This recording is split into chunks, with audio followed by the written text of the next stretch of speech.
Ant Gold here on behalf of JVS, and I have my pleasure to review Star Wars Andor Season 1, Episode 3. Another good episode. It's solid. The pacing's really nice.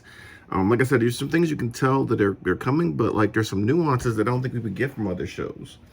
Sometimes you have a show where you have an obvious bad guy or somebody does something wrong, have to equally be punished, and they kind of go, I mean, this one, it's life is hard. People make mistakes. There's raw decisions to be made, and they don't always come out clean. There's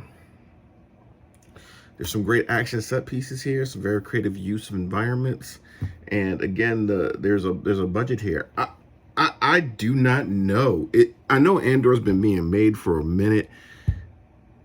Disney, if this is what you can show, if this is what you can do, slow down and do things like this. And that's just my layman opinion. I don't know budget concerns. I don't know how the pandemic changed different things or anything like that. But I'm not here for that. Andor is a good show so far. These 3 solid good episodes. And this one we get a parallel of different phases of life, and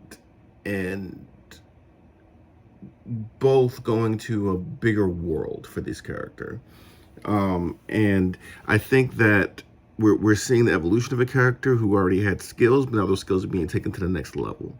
We're seeing the birth of a really good antagonist for this series, and it's small stakes that I think can lead to bigger things, but like everything isn't Galactic Empire ending, right? Sometimes you can have great story with great stakes that can be smaller. I think this is a thing that the MCU can learn about. Everything doesn't have to be world ending. Every movie doesn't have to be a world ending event. Sometimes you can just have smaller stakes and still get the same intensity and drama. You don't have to go bigger. We should have to plan this week. We gotta save the galaxy next week. No, that's cool. So yeah, Andor, season 1, episode 3, solid episode. What do you guys think? I'm really curious where they're going to take this. And also, I'm really curious if we're going to get some clues of where we are in the timeline, or if they've announced that somewhere. Like, how many years before Rogue One do we have? This seems like the birthplace of the rebellion, if I'm not wrong. So we know by Rebels there could be a couple of years between there and now. And let's talk about that. The characters that can show up in this. And do we want other characters to show up this? This is a pretty grounded show. I know that sounds weird when you talk about spaceships and aliens, but this is a really grounded show, and some of the other characters wouldn't fit there. Like, do you interact with Cad Bane? Do you interact with a Boba Fett?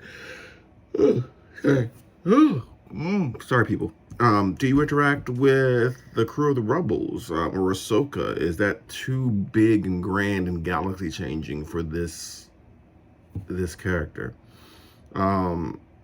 And knowing the fate of this character, the characters that he interacts with, what happens to them? How do they deal with some of this stuff? Where are we going to get closure? Or this is going to be one of those bittersweet endings? I don't know, but I'm here for it. I hope you're here for it too.